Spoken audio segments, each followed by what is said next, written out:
Assalamualaikum warahmatullahi wabarakatuh.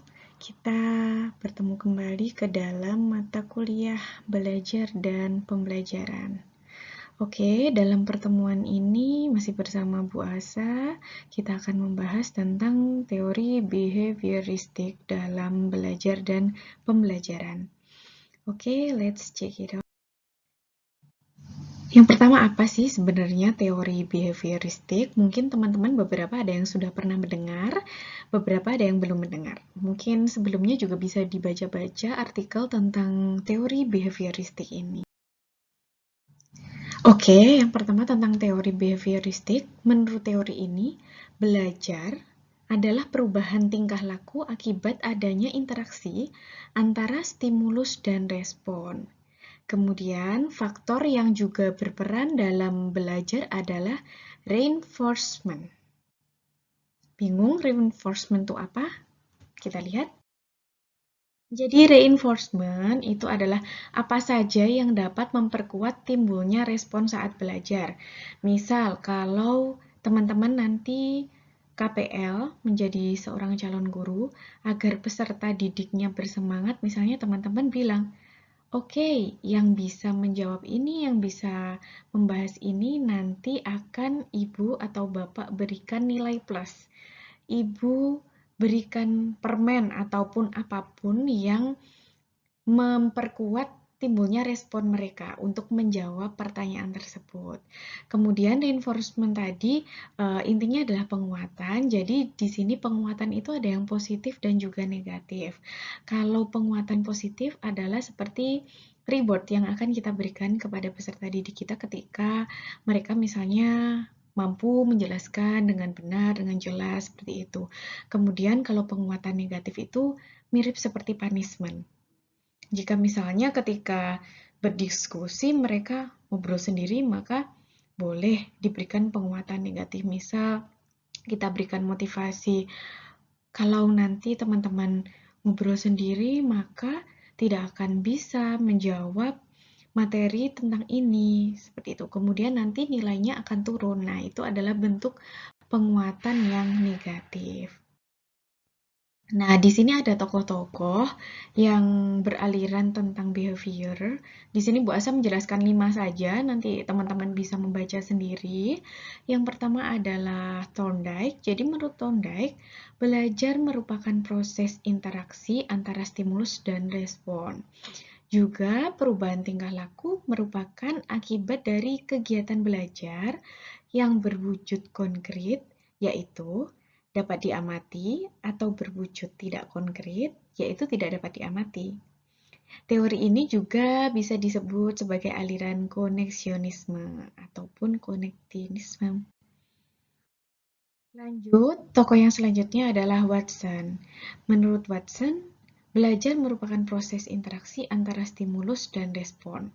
Namun, stimulus dan respon yang dimaksud harus berbentuk tingkah laku yang dapat diamati dan dapat diukur.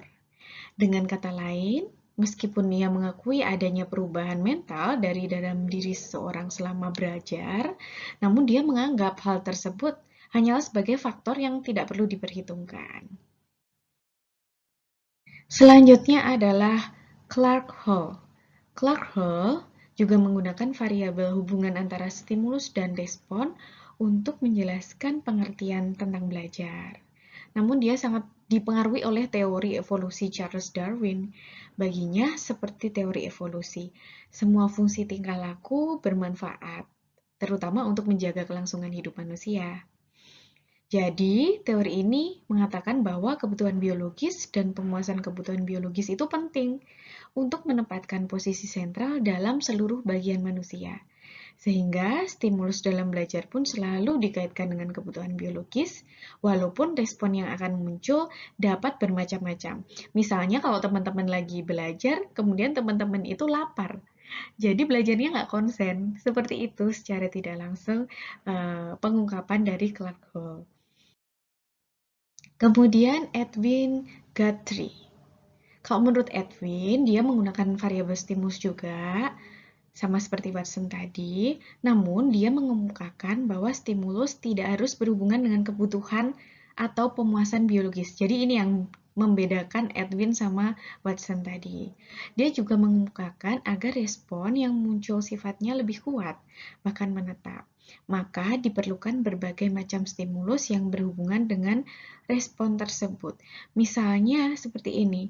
Jadi kalau kita belajar, inginnya ranking 1 terus. Nah, seperti ini, salah satu stimulus yang disebutkan oleh Edwin. Kemudian oleh Skinner. Jadi beliau mengemukakan konsep-konsep yang dikemukakan oleh Skinner tentang belajar mampu mengungguli konsep-konsep lain yang dikemukakan oleh para tokoh sebelumnya. Jadi beliau menjelaskan bahwa konsep belajar secara sederhana, namun dapat menunjukkan konsepnya tentang belajar yang lebih komprehensif. Menurutnya, hubungan antara stimulus dan respon yang terjadi melalui interaksi dalam lingkungannya yang kemudian akan menimbulkan perubahan tingkah laku dari pembelajar tersebut. Jadi, tidaklah sesederhana yang digambarkan oleh para tokoh-tokoh yang sebelumnya Bu Asa sebutkan tadi. Nah, ini adalah beberapa kritik terhadap teori ini ya, teori behavioristik. Yang pertama, dia tidak mampu menjelaskan situasi belajar yang kompleks. Pokoknya ada perubahan tingkah laku aja kayak gitu. Kemudian tidak dapat menjelaskan adanya variasi tingkat emosi peserta didik. Yang ketiga cenderung mengarahkan siswa atau peserta didik untuk berpikir linier, konvergen, dan tidak kreatif dan tidak produktif. Ini kritiknya. Kemudian ada aplikasi dasar untuk teori ini. Jadi misalnya aplikasi dalam pembelajaran. Kegiatan belajar ditekankan sebagai aktivitas mimetik yang menuntut peserta didik untuk mengungkapkan kembali pengetahuan yang sudah dipelajari. Penyajian materi pelajaran mengikuti urutan dari bagian-bagian keseluruhan. Pembelajaran dan evaluasi menekankan pada hasil dan evaluasi menuntut suatu jawaban yang benar. Jawaban yang benar menunjukkan bahwa peserta didik telah menyelesaikan tugas belajarnya. Jadi gitu aja untuk teori behavioristik. Jadi untuk kesimpulan teori ini cenderung mengarahkan peserta didik untuk berpikir linier, konvergen, tidak kreatif, dan tidak produktif. Pandangan teori ini bahwa belajar merupakan proses pembentukan atau shaping, yaitu membawa peserta didik menuju atau mencapai target tertentu, sehingga menjadikan peserta didik tidak bebas berkreasi dan berimajinasi. Padahal banyak sekali faktor yang mempengaruhi belajar. Tapi teman-teman jangan berpikir bahwa teori behavioristik ini buruk ataupun tidak sesuai. Jadi kita bebas ketika mau mengajar, mau menganut teori yang mana, karena setiap teori mempunyai keunggulan dan kelemahan masing-masing. Oke, cukup sekian untuk teori behavioristik. Jangan lupa tetap belajar dari referensi yang lain. Materi yang diberikan oleh Bu Asa ini hanya clue-clue saja. Terima kasih, sampai jumpa di materi selanjutnya.